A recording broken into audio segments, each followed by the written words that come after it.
अस्सलाम वालेकुम एवरीवन। इस वीडियो में हम डिस्कस करेंगे birth asphyxia and this topic is from paediatric health nursing. Okay, so आपके पास एक केस आया है जिसमें 2 आवर ओल्ड एक नियोनेट जो कि घर पर डिलीवर हुआ था वो इवेल्युएशन के लिए आया है हॉस्पिटल में। सो इवेल्युएशन क्या है, किस लिए आया है कि because he did not cry after birth for 15 minutes. 15 minute तक वो उसने क्राई नहीं किया और उसकी एज क्या है, यानी वो 2 आवर ओल्ड है। तो एग्जामिनेशन के दौरान आप ये देख रहे हैं कि जो चाइल्ड है वो पेल है विथ पेरिफेरल साइनोसिस, यानी जो पेरिफ्रीज है उसकी वो साइनोस्ड है because of decrease blood perfusion. And he has irregular breathing, उसको इरेगुलर ब्रीथिंग है और उसका हार्ट रेट 80 पर मिनट है। और उसके अलावा जो बेबी है वो अनरेस्पॉन्सिव है किसी भी स्टिमुलेशन के लिए। तो ये केस किसको शो करता है? It shows birth asphyxia. Okay, so what is birth asphyxia? Asphyxia का मतलब है लेक ऑफ ऑक्सीजन और हाइपोक्सिया। हाइपोक्सिया का मतलब है lack of oxygen due to failure of initiation of breathing, यानी जो बच्चा है, नियोनेट है, उसने ब्रीथिंग को इनिशिएट नहीं किया या फिर सिंपली वो ब्रीथिंग को इनिशिएट करने में फेल जा रहा है, जिसकी वजह से उसकी बॉडी में ऑक्सीजन की कमी है। तो इसको हम बोलते हैं एस्फेक्सिया। ये बात हो गई है नियोनेट की। अगर हम फीटस की बात करें तो जब वो अपनी मदर की यूट्रस में प्रेजेंट होता है तो उस दौरान अगर मदर को ऑक्सीजन की डेफिशिएंसी है तो उस दौरान जो बेबी है यानी फीटस है उसमें भी ऑक्सीजन की डेफिशिएंसी होगी, जिसको हम हाइपोक्सिया बोलते हैं। ओके, सो जो एस्फेक्सिया है वो फीटस में भी अकर हो सकता है और उसके अलावा नियोनेट में भी अकर हो सकता है। ओके, नियोनेट में किस लिए अकर होता है? Because the neonate is failure of initiation of breathing. Hypoxia का मतलब है आर्ट्रियल ऑक्सीजन लेस देन है नॉर्मल से, और उसके अलावा हाइपोक्सिया की वजह से आगे इस्कीमिया अकर होती है। वो कैसे अकर होती है वो हम आगे पैथोफिजियोलॉजी में डिस्कस कर रहे हैं। ठीक है, तो इस्कीमिया क्या है? इस्कीमिया का मतलब है decrease blood flow to cells और टिल ऑर्गन, यानी जो सेल्स और ऑर्गन से उनकी तरफ जो ब्लड फ्लो है, जो ब्लड की परफ्यूजन है वो डिक्रीज हो जाए तो उसको हम इस्कीमिया बोलते हैं। So that is insufficient to maintain their function.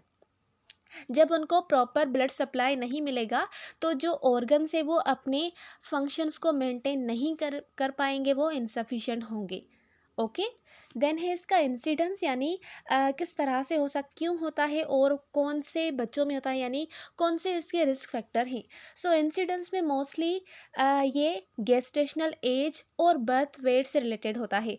अगर उसकी गेस्टेशनल एज कम है यानी प्रीटर्म बेबी है, तो प्रीटर्म या फिर प्री मैच्योर जो होते हैं तो उनकी एज फ़िलहाल जो है वो पूरी नहीं हुई, तो पहले ही वो बोर्न हो गए हैं तो वो ज़्यादा रिस्क पर होते हैं बर्थ एस्फेक्सिया के लिए। उसके अलावा बर्थ वेट, जो बहुत लो बर्थ वेट या फिर सिवियरली लो बर्थ वेट होता है जिनका, वो भी रिस्क पर होते हैं बर्थ एस्फेक्सिया के लिए। उसके अलावा जो हायर इंसिडेंस है वो प्री मेच्योर में देखा गया है, क्योंकि प्री मेच्योर में क्या होता है, बेबी के जो लंग्स हैं वो देर से मैच्योर होते हैं। तो अगर कोई बेबी प्री मैच्योरली डिलीवर हो रहा है तो उस दौरान उसके जो लंग्स हैं वो मैच्योर नहीं हुए। जब लंग्स मैच्योर नहीं होंगे तो वो ऑक्सीजन को ज़्यादा इनहेल नहीं कर पाएंगे। जब ऑक्सीजन बॉडी में अंदर नहीं जाएगी तो हाइपोक्सिया वाली कंडीशन अकर होगी।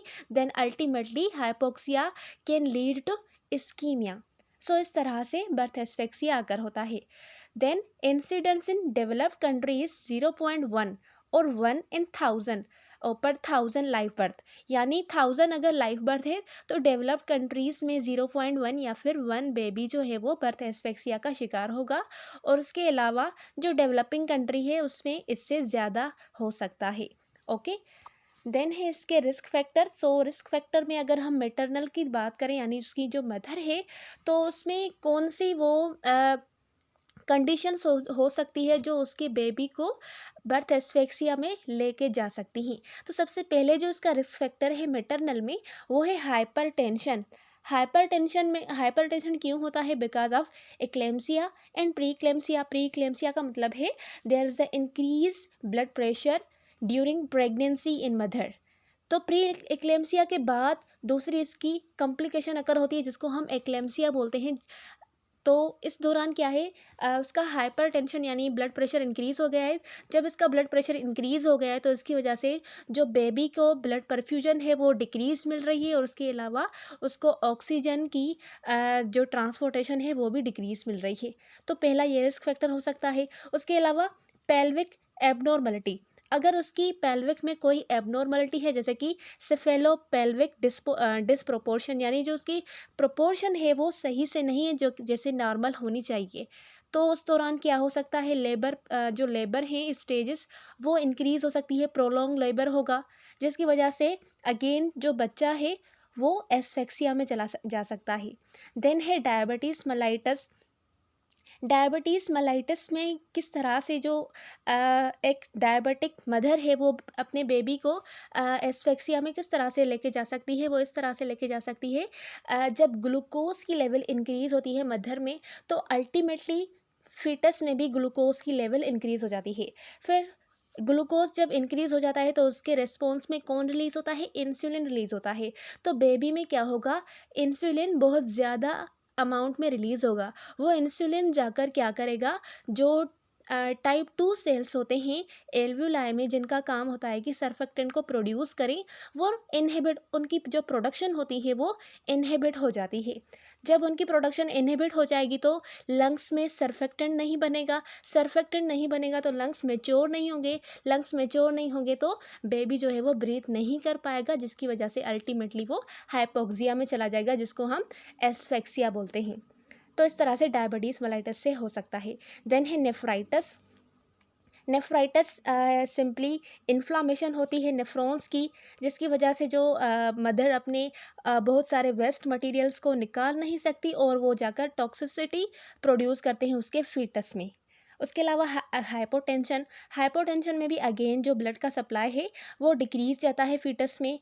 देन है infection, infection can also leads to asphyxia. Then है uterine tetany due to excessive oxytocin, जो यूट्रस की टेटानी यानी उसकी जो कंट्रक्शन है वो इंक्रीज हो रही, उनकी टेटानी हो जाने यानी वो स्टिफ हो रहे हैं। तो ये क्यों हो रहे हैं, बिकॉज ऑफ जो ऑक्सीटोक्सिन है वो ज़्यादा अमाउंट में रिलीज़ हो रहे हैं, दैट्स वाई यूट्राइन टेटानी हो रही है, जो कि अल्टीमेटली क्या करेगी, कॉर्ड कंप्रेशन करवा कर और बेबी को डिक्रीज ब्लड फ्लो करेगी। देन है maternal hypoxia from cardiac and pulmonary disease, अगर जो मदर है उसको कार्डियक और पल्मोनरी का कोई मसला है तो उसकी वजह से उसको हाइपोक्सिक कंडीशन में वो होगी, तो अल्टीमेटली जब मदर हाइपोक्सिक है तो उसका जो फीटस है वो भी हाइपोक्सिया में चला जाएगा। तो ये मैटरनल रिस्क फैक्टर थे। उसके अलावा कुछ और हैं जैसे कि एब्रेशो प्लेसेंटा। इसमें क्या होता है कि जो प्लेसेंटा है वो दूसरी जो उसकी नॉर्मल पोजीशन होती है वहाँ पर नहीं होती, वो दूसरी पोजीशन पर होती है, जैसे कि सर्वेक्स के ऊपर आ गई, इसको हम एब्रेशो प्लेसेंटा बोलते हैं। और उसके अलावा placental insufficiency due to toxaemia और पोस्ट मेच्योरिटी, अगर प्लेसेंटल इनसफिशिएंसी है तो उसकी वजह से भी फीटस में एस्फेक्सिया हो सकता है। देन है फीटल। अब फीटल में ऐसी कौन सी कंडीशन है जो कि उसको एस्फेक्सिया में लेके जा सकती हैं, तो वो है सबसे पहले कॉर्ड प्रोलेप्स और कंप्रेशन। तो हमें पता है कि जो फीटस को ब्लड सप्लाई होता है वो उसके कॉर्ड से होता है, यानी प्लेसेंटा से कॉर्ड जो है वो जाकर उसको ब्लड सप्लाई करता है। जब वो कंप्रेस हो जाएगा तो ब्लड फ्लो डिक्रीज़ हो जाएगा, जैसे ब्लड फ्लो डिक्रीज़ होगा तो ऑक्सीजन अल्टीमेटली डिक्रीज़ हो जाएगी। देन एबनॉर्मल लाई और प्रेजेंटेशन। एबनॉर्मल लाई और प्रेजेंटेशन का मतलब है जो बच्चे की पोजीशन है वो एबनॉर्मल है, जैसे नॉर्मल होनी चाहिए वैसे नहीं है। और जैसे कि जो कॉर्ड है वो फीटस की नेक के सराउंड सराउंड करता है, जिसकी वजह से ये क्या है, एक एबनॉर्मल प्रेजेंटेशन है, जिसकी वजह से कॉर्ड जो है वो भी कंप्रेस हो रहा है, तो अल्टीमेटली हाइपोक्सिक कंडीशन अकर होगी। देन है पोस्ट मैच्योरिटी एंड एनीमिया। ठीक है, एनीमिया में क्या होता है, ब्लड का जो अमाउंट है वो डिक्रीज़ होता है, तो ब्लड का अमाउंट जो है जब हीमोग्लोबिन लो होगी तो ऑक्सीजन को कैरी करने के लिए कुछ नहीं होगा, जब इसकी वजह से अल्टीमेटली जो ऑक्सीजन का सप्लाई है फिटस तक वो भी डिक्रीज़ हो जाएगा। आल्सो इन्फेक्शन एंड सेरिब्रल एब्नॉर्मलिटीज़, और उसके अलावा हाइपोक्सिक ड्यू टू पल्मोनरी और कार्डियक प्रॉब्लम, इसकी वजह से फिटस में बर्थ एस्फेक्सिया हो सकती हैं। देन है इसकी पैथोफिजियोलॉजी। अब इसकी पैथोफिजियोलॉजी डिपेंड करती है कि कौन से ऑर्गन्स अफेक्ट किए हो गए हैं और जो अफेक्टेड है उनकी सिवियरिटी क्या है, मोस्ट ज़्यादा सिवियर कौन है। और उसके अलावा जो एस्फेक्सिया है उसके एक्सफेक्सिया होने के बाद जो कंडीशंस होती हैं मोस्ट कॉमन, वो है metabolic acidosis, hypoglycaemia and hypotension. ये किस तरह से अगर होती हैं इसको भी हम वन बाय वन करके डिस्कस कर रहे हैं। सबसे पहले क्या है, हाइपोक्सिया हो रही है। हाइपोक्सिया क्यों हो रही है? There is a reduced oxygen supply to foetus और न्यूबॉर्न। या तो फीटस को ब्लड सप्लाई रिड्यूस है या फिर न्यूबॉर्न जो बेबी अब प्रोड्यूस हो गया है, डिलीवर हो गया है, तो उसको ऑक्सीजन सप्लाई कम है। Often due to umbilical cord compression, umbilical cord compression और placental abruption, maternal respiratory depression, ये फीटस को जो ब्लड सप्लाई है वो रिड्यूस कर सकते हैं, जिसकी वजह से वो हाइपोक्सिया में चला जाएगा। हाइपोक्सिया के बाद क्या होगा? सेकंड स्टेज पे देयर इज हाइपर केपनिया। केपनिया का मतलब है कार्बन डाइऑक्साइड। जब ऑक्सीजन की लेवल बॉडी में कम होगी तो उसके रिजल्ट में कार्बन डाइऑक्साइड की लेवल इंक्रीज हो जाएगी ब्लड में, जो कि क्या करेगी, फर्दर हाइपोक्सिया को मोर इंक्रीज करेगी। Then there is third condition which is acidosis. अब हमें पता है कार्बन डाइऑक्साइड क्या है। कार्बन डाइऑक्साइड जब बॉडी में रिटेन हो जाता है ज़्यादा अमाउंट में, तो वो एसिडोसिस वाली कंडीशन काज करता है, जिसकी वजह से जो पीएच की लेवल है ब्लड में वो डिक्रीज़ हो जाती है। जब पीएच की लेवल ब्लड में डिक्रीज़ होती है तो वो लैक्टिक एसिड और जो अदर एसिडिक मेटाबोलाइट्स हैं उनकी लेवल को इंक्रीज़ करती है। तो यही वो मेन पॉइंट है कि एस्फेक्सिया में रेस्पिरेटरी एसिडोसिस इतना क्यों नहीं होता जितना मेटाबॉलिक एसिडोसिस होता है। वो इसलिए होता है बिकॉज जो डिक्रीज पीएच लेवल है वो लैक्टिक एसिड की प्रोडक्शन को इंक्रीज़ करती है और उसके अलावा एसिडिक मेटाबोलाइट्स इंक्रीज़ हो जाते हैं, जिसकी वजह से मेटाबॉलिक एसिडोसिस इंक्रीज़ होती है। ओके, देन फोर्थ स्टेज में there is the release of catecholamine surge. यानी इसमें क्या होता है, स्ट्रेस हार्मोन का रिलीज होता है। क्यों स्ट्रेस हार्मोन बॉडी में कब रिलीज होते हैं? जब वो देखते हैं कि देयर इज समथिंग एबनॉर्मल और something, there is something fishy fishy. So उस दौरान बॉडी में स्ट्रेस हार्मोन रिलीज होते हैं like adrenaline and non adrenaline. अब इनका काम क्या है? इनका काम ये है कि वो हार्ट रेट को इंक्रीज़ करते हैं, ब्लड प्रेशर को इंक्रीज़ करते हैं और कार्डियक आउटपुट को इंक्रीज़ करते हैं। सो पहले तो कार्डियक आउटपुट ये सारा कुछ इंक्रीज़ होगा, लेकिन ब्लड प्रेशर किस तरह से इंक्रीज़ होता है? वो जब ब्लड वेसल्स नैरो होती हैं तब होता है। तो उसके बाद जो फिफ्थ कंडीशन आती है वो है वेजो कंस्ट्रिक्शन। ब्लड वेसल्स की कंस्ट्रक्शन हो जाती है।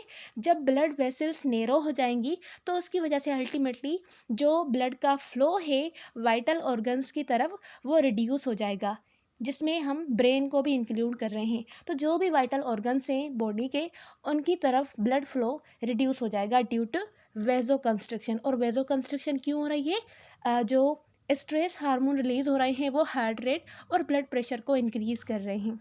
सो now the condition ischaemia occur. अब इस्कीमिया क्यों अकर हुई? Because there is a vasoconstriction which lead to reduce blood flow to tissues. जब ब्लड टिश्यूज़ की तरफ ब्लड फ्लो कम जाएगा तो इसको हम इस्कीमिया बोलेंगे।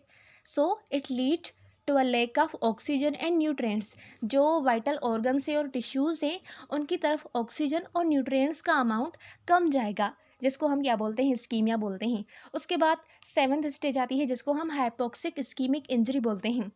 इसमें क्या होगा? ब्रेन टिश्यू डैमेज हो जाएगा। जब ब्रेन टिश्यू डैमेज हो जाएगा तो अल्टीमेटली जो अदर ऑर्गन्स हैं वो भी प्रोलॉन्ग हाइपोक्सिक और इस्कीमिया के शिकार हैं, तो वो भी डैमेज हो जाएंगे। तो इसको हम हाइपोक्सिक इस्कीमिक इंजरी बोलते हैं। बिकॉज पहले क्या हुआ?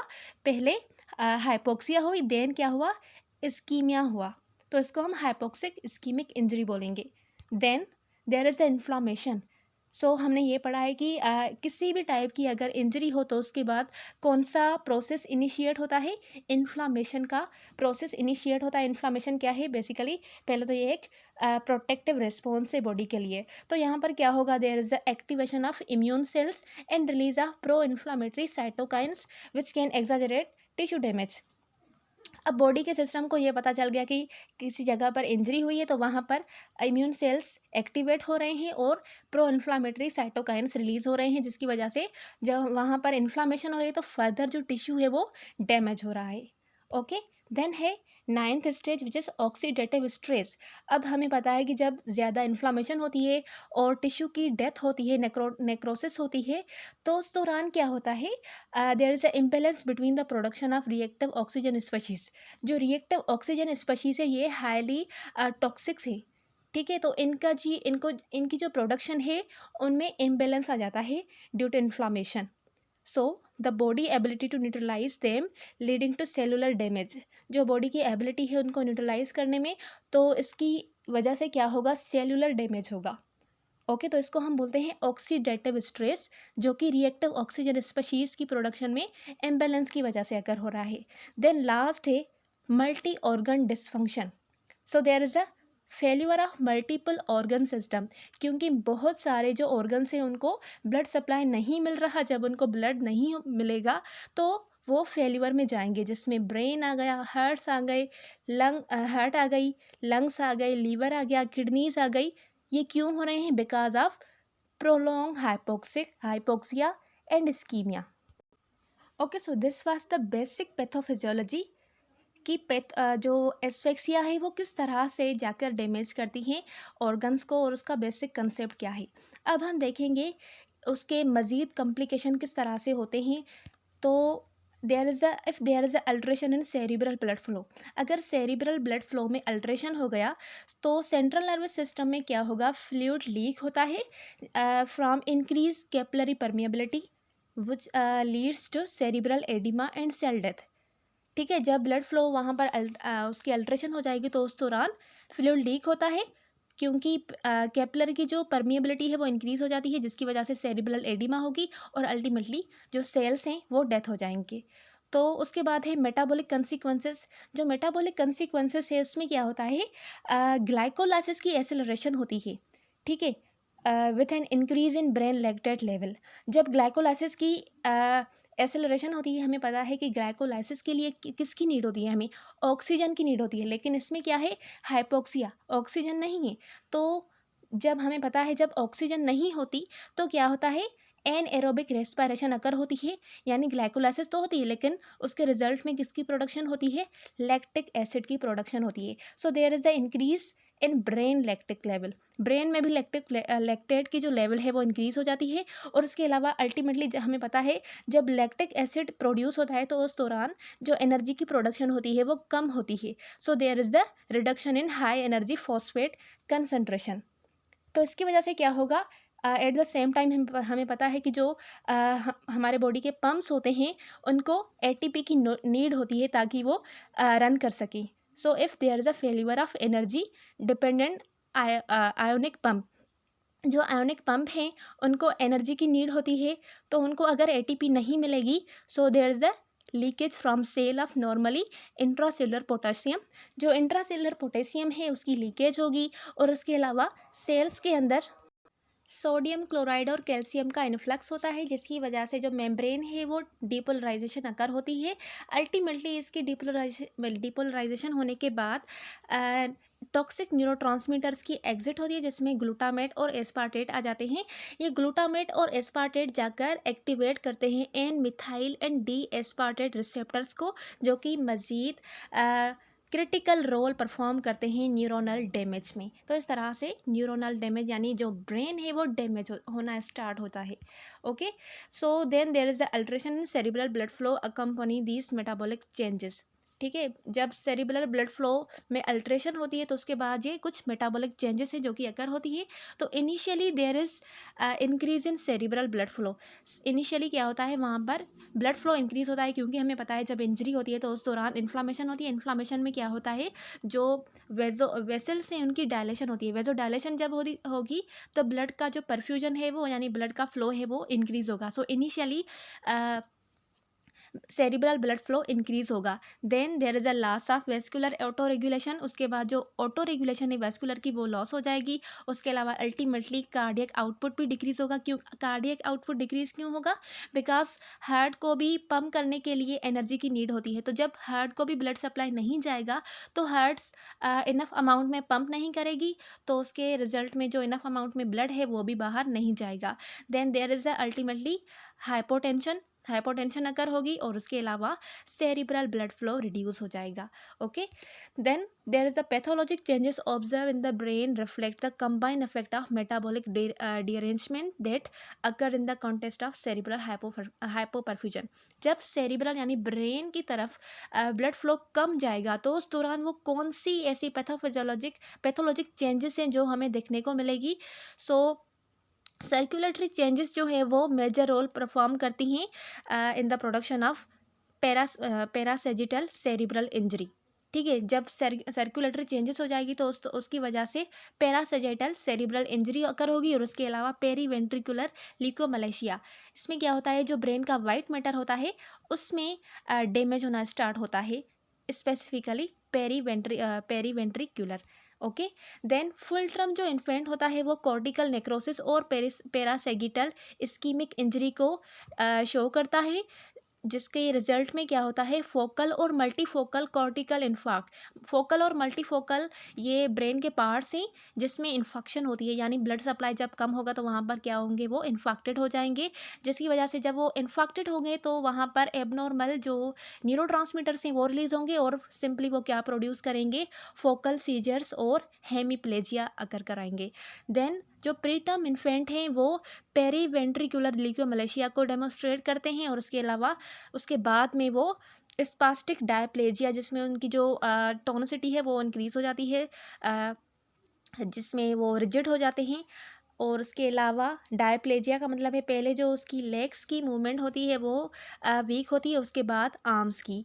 देन बेसल गैंग्लिया ये डीप टिश्यू हैं ब्रेन के जो कि कंट्रोल करते हैं मूवमेंट को, तो इनमें भी डैमेज आ जाता है और उसके अलावा इंट्रावेंट्रिकुलर हेमरेज अकर होती है। Okay, so thanks for watching. इसकी साइन सिम्टम्स, डायग्नोसिस और कॉम्प्लिकेशंस हम नेक्स्ट वीडियो में डिस्कस करेंगे।